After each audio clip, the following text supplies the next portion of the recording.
Hello, everyone. You know, that Australian blue dog cartoon I can't shut up about? Yes, the show is well known for many things. Its charming tone, smart writing, beautiful music, and of course, its colorful cast of characters. With all the children and adults that occupy the city of Brisbane, it makes you wonder, do any of them get their own episodes? Well, yes, they do. Throughout the show, certain episodes have moved the spotlight away from our favorite healer family and onto other friends and family members. And in this video, I'll be listing my top 10 non-Bluey Bluey episodes. Because saying top 10 side character episodes of Bluey is a lot to say right now. The rules for this list will be a little complicated, but here's the gist of it. I'll be listing these episodes by not only how much I enjoyed them, but how much they benefit from having these side characters as the main focus. Also, Bluey and Bingo can be in the episode, but they can't be sharing the spotlight or learning the moral as well. It'll make sense when we get to the list. Also, as with every list on my channel, this is my opinion. You may like some episodes better than others, you may even think some episodes dedicate more time to a side character than I think they do. And that's totally okay. Though, please be respectful in the comments. I have my reasons, and I'll of course explain why with each episode. So, without further ado, let's get on to the list.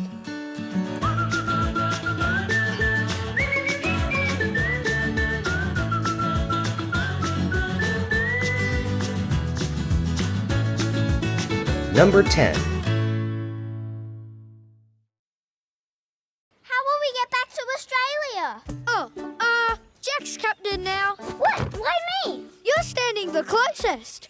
Ever since Jack's debut in Season 2, he's been a fan-favorite character ever since.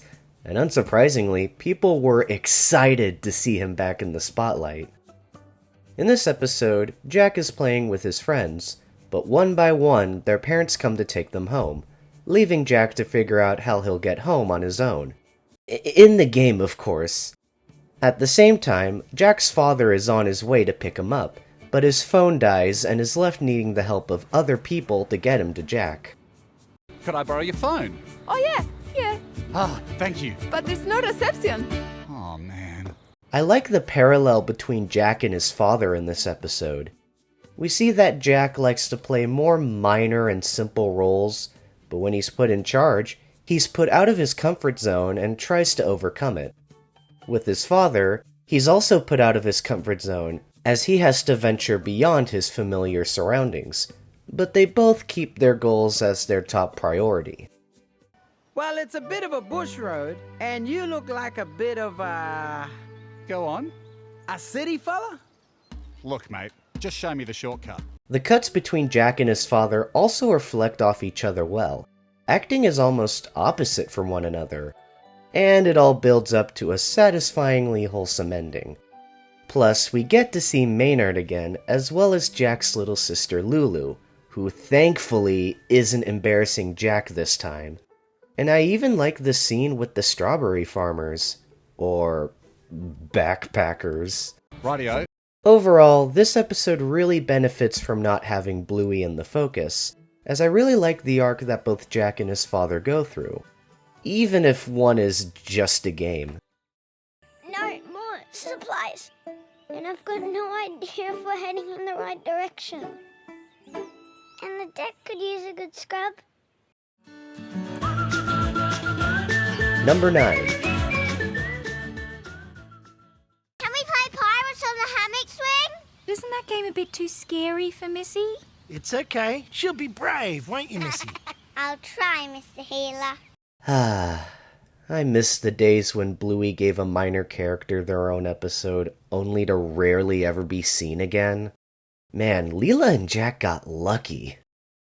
The family plays a game of pirates along with Missy, but throughout the game, she gets fearful about how intense it is. At the same time, Bandit has a similar problem, with him not wanting to embarrass himself in front of other parents.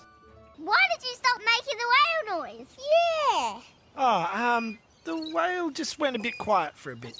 While Bluey and Bingo are present and doing all the awesome stuff, it's Missy and Bandit that have the inner conflicts and learn to overcome them, though the two try to be supportive throughout. Missy's fearful nature is one that kids can relate to, especially being around Bingo's age, and it also shows that her family most likely isn't as extreme and outgoing as Bandit and Chili are. Or so we think. We do see Bandit's usually silly nature, but in the presence of another parent, he masks himself. Jiggle, jiggle, jiggle, jiggle. Hee. Really? I personally feel a connection with how Bandit feels here, and I think that the fear of being called out or seen as odd is something that a lot of kids and adults can relate to. Eventually, when Bluey and Bingo need her help, Missy gets brave, and she also encourages Bandit to be brave himself, which I think is a really good choice to have happened. Aside from Chili's rather mean attitude, I feel like this episode deserves more attention, as it does a good job at giving Missy and Bandit their own conflicts, and both leading to an act of bravery helping them out. Missy, come back. Number 8. You are good at things, Indy. Really? I'm not. Look, my horse looks like a cow. Moo. Winton. Sorry. Who knew that within this hilariously trippy episode would create an unexpectedly wholesome duo? Indy makes a horse out of beeswax, but all the kids think it's a cow, which ruins her self-esteem. The end. No, that's not the end. Winton steps in, and the two try to find out how to make the beeswax horse look more like, well, a horse. For characters who are almost polar opposites, Indy and Winton work off each other really well. Indy's easygoing attitude makes her a perfect fit for a conflict like this, and Winton's silly yet kind-hearted attitude not only helps Indy solve her problem, but also helps regain her self-esteem. It's also nice seeing them switch personalities, like Winton being honest when Indy feels like giving up. No, Indy, it's a horse. Well, it will be. We just have to work at it. It's just so sweet seeing how much Winton has matured over the years. And not to mention, the random actions that Winton does makes this one of the funniest episodes in the entire series. I know. We should find a picture of a cow and look at it. Oh, yeah. Overall, a very silly episode on the outside, but a very sweet, unlikely duo episode on the inside. Bye-bye, cow, and hello, horse. Hooray! Nice giraffe. Number 7. Dad, can you play octopuses with me when we get home? It's so much fun. Yes, okay. That sounds like a good way to learn about sea creatures. Bluey introduces a new game to Chloe called, well, Moctopus. But when she tries to play it with her dad, she struggles with getting him to understand the game. Now, you have to be an octopus. Okay. Hi, I'm an octopus. Octopuses don't talk like that. Well, octopi don't talk at all. Chloe has always been one of my favorite side characters, so I was happy that we got to see some of her home life. And more specifically, how she and her father interact compared to Bluey and Bandit. You can tell that her family isn't the silly type, and Frank's stubbornness throughout adds humor to a situation that some may find infuriatingly relatable. I bet a lot of us have always wanted to show someone a game or a movie, and it's a letdown when they don't understand it or share similar feelings to our own. Okay, here we go. Got it. No, Dad. You have to go along this bit. But this is the safer route. The highlight of this episode is definitely in the middle, where Chloe and Frank have a sweet daughter-father moment together. I also really like that the two changed the game to make their version more fun than Bluey's version. I see it as a good message about compromise, and it also helps form a stronger bond between friends and even family. In terms of pure enjoyment, I'd put this episode higher, but I feel like the remaining episodes do a better job story-wise with using side characters. Though I still highly recommend this episode. I mean, it's in my top 10 for a reason. I'm sorry I said you were wrong. Well, I'm sorry I said Bluey's dad is more fun than you. That's okay. He probably is. Number 6. We've come to stop you. But I want to go in. I have to. Why? Because I'm the chief scientist. It's my job to figure everything out. Finally, I get to talk about this very interesting episode. Rusty, Jack, and Mackenzie are playing as astronauts, and also HAL 9000. But when Mackenzie hears of a black hole, he begins to behave weirdly, making up his own rules and wanting to be alone, like the black hole means something more to him than just a game. This episode shows us a new perspective on Mackenzie, as the usually cheerful, outgoing kid is now seen as very quiet and distant, like something's bothering him. It also gets pretty tense as he lashes out on Rusty and Jack for something that didn't happen. Mackenzie? Why did you leave me behind? What? We didn't. You did. You left me behind on purpose. Why would we do that? I don't know. This is crazy. It's not until he achieves his goal where we discover where his fears and anxieties originated. Mom? Mom? For a serious topic such as separation anxiety, this episode handles it in a unique way, and it shows to look at traumatic memories from a different perspective and to not let it consume your everyday life. Mackenzie, you know what's here now. You don't need to keep coming back to this place. Okay. And of course, Rusty and Jack work off Mackenzie very well as they react so naturally to Mackenzie's unusual behavior, with Rusty's kind-heartedness and Jack's caring nature being present. Mackenzie, your tether didn't break, did it? You unhooked it. Is that true, Chief Scientist? Yes. This episode gives us one of the biggest moments of character development in the entire show, showing us a whole new side of Mackenzie that we'd never expect to see. Unless you were watching very carefully. Number 5. You can't skid strut. Yes, I can. No, you can't. And Mom wants you. Huh? Made you look, you dirty chook. Ha ha! Suffer! The girls want to hear a bedtime story, so Bandit decides to switch it up and tells the story from his own childhood, about when he lost his voice after teasing Stripe. Kids, do you want your fish battered or crumbed? Battered. Battered. What about you? Come on, speak up. He wants crumbed. Okay. He loves crumb. This episode is truly special, as we get a glimpse into Bandit's youth.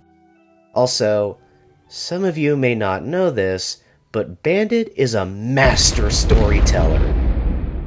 So his narration really helps move the story along and gets you familiar with his past. It was a wild place. Trampolines had no nets. Your mum wrote your name on everything. BMX seats were high. Music was on cassettes. And skids were big. The message here, while simple, is told in a unique way, and would also help Bandit become the kind and silly parent that we all know and love. The way Fairy Tale interprets bad karma and the golden rule are masterfully done, and not to mention, it has a wonderful twist. And that's all I really have to say. It's rather simplistic, and you can switch out any of the characters and still make it work. But the fact that they made it about Bandit and also a flashback episode takes this to a whole new level. Who knows, Maybe we'll get more flashback episodes like this and Baby Race in the future. After the studio's break, of course. You know what I call this? I call it a good start. How do I jinx it so none of you can talk? Dad! Number 4. You ready? Yeah. Okay, go! I think you got the hang of it. See if you can make it to your 13th birthdays. And you thought I talked about octopus a lot. Well, strap yourselves in, because I will never stop talking about this episode. Bandit gets annoyed with the girls playing loudly, so he creates a game to make them quiet. But at the worst time, as Bandit has to get a birthday present for Muffin that only the girls know. Bandit now has to find ways to get Bluey and Bingo to tell him the right toy to buy. This episode is perfect for Bandit to take lead on, as he has to deal with and work around his own mistake. Him trying so hard to get the kids to tell him what Muffin wants is so hilarious and fun to see. Okay, yeah, moon. Yes, I knew that one. Moon roof? No, moon ceiling. Moon sprinkler? Not only do we follow his journey, but we also are introduced to Alfie, who's working his first day at the store the healers go to. Despite his minor appearance, Alfie truly stands out, and does a good job at representing a young adult, especially those with low self-esteem, as maturing into an adult can be a very stressful experience. You're gonna do great, trust me. How do you know I won't mess it all up? You won't. Just do your best and be as helpful as you can. Okay, Mum. While the kids are present throughout the episode and are the cause of conflict, it's Bandit that's enduring the chaos, and Alfie that goes through his own mini-arc. And those alone truly make this episode shine, even with the silly things the girls do throughout. Plus, I love this episode so much that I couldn't place it under most of the entries here. See, I told you these rules were complicated. See, I thought it was a chicken or some sort of pheasant. Maybe a partridge. Is there a pen partridge? Shh! Oh, yes, sorry. Number 3. You'll never get Rusty out. I think I can handle it. Yeah, Rusty! 4 bits! See? During a birthday party, a large game of cricket is held. When Rusty steps up to play, the grown-ups try to get him out, but they come to realize that Rusty has had a lot more experience than they think. In my opinion, this is Rusty's best episode since Army, which is really saying something. Of course, we all know him as one of the kindest characters in the show, but aside from his dad being in the Army, we didn't know much about him. Well, this changes everything, as we get to see his home life, and even how determined he is at playing cricket. Can you hit me a catch? Not yet, Dusty. I'm almost at 50. Yeah. It's such a great story of perseverance and how practice truly makes perfect. Watching Rusty's development and how he's able to outsmart the grown-ups is so inspiring to see for any kid watching. And of course, Bandit's master storytelling abilities shine once again. Rusty played at Jack's a lot that year.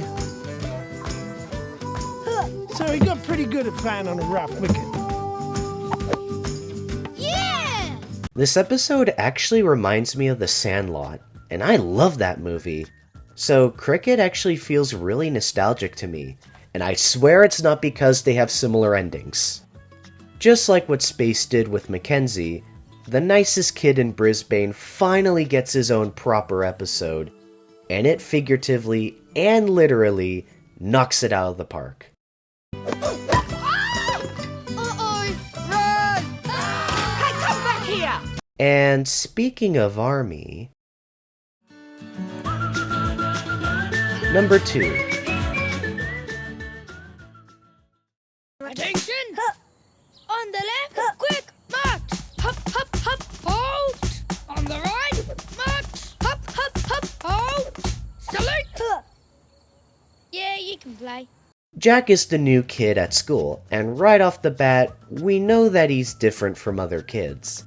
When he comes across Rusty, he allows him to play Army together. And throughout the game, Jack learns some stuff about the army, as well as about his own self. Now, I bet most of you know my thoughts on this episode already, but I still think this episode is great for what it does with Jack's debut. Watching it from his perspective, we truly get to experience his thoughts and feelings about the world around him. Knowing that you're different from everyone else is a very tough thought to harbor on, and it's even more heartbreaking that it's something he has to go along with at his age. Why can't you do with your toes? I don't know. I really feel for him, as I have been where Jack is here, which makes his journey all the more special to see. And once again, Rusty's big heart truly shines here and gives Jack not only a new best friend, but a glimmer of hope, showing Jack's true character.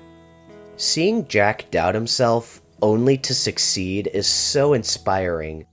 There's something wrong with me. I'm not good at doing what I'm told. I can't sit still, and I can't remember anything. Yet another emotional and inspirational episode with Jack and Rusty taking the spotlight and no Bluey in sight. Except for her cameos. Before we get to number 1, I'd like to bring up a few honorable mentions. The Decider. It's a real treat seeing Janelle and Chucky in a more primary role here. It's also relatable seeing Chucky's dilemma, being with parents who support opposite sports teams. Not a great episode, but it is unique for what they do with Janelle and Chucky. Granny Mobile. While another hilarious addition to Muffin's resume, I really like the dynamic between her and Doreen, as this episode subverts the "you can't teach an old dog new tricks" saying, and does so in a funny and wholesome way. I also like how Muffin shows small moments of maturity, while still having her usual crazy moments. It really shows how much she's grown throughout the show. Housework. For such a simplistic episode, it's very silly and adorable seeing Bandit and Chili just watching their kids being, well, themselves. While it never fails to make me smile, it doesn't hit as hard as the other episodes on this list, despite its huge amount of wholesomeness. Mums and Dads. Coming off of the previous episode, Early Baby, Mums and Dads makes Indy and Rusty the focus, even though they're at odds with each other for most of it. While a repetitive story, the ending is rather sweet, and it's great seeing some of the kids have their moments throughout. And finally, Dirt, or Judo's redemption episode, as I call it. This episode is great just for turning someone known for being spoiled and rude into a redeemable and relatable character alone. For the first time, you actually feel bad for Judo. A silly and sweet episode that changes some of the oldest characters in the show, and hopefully for the better. And finally, now on to number 1.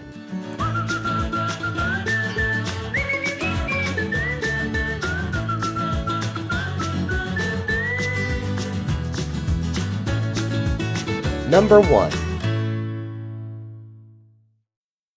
Come on, Bluey. You can do it. Crawl to me.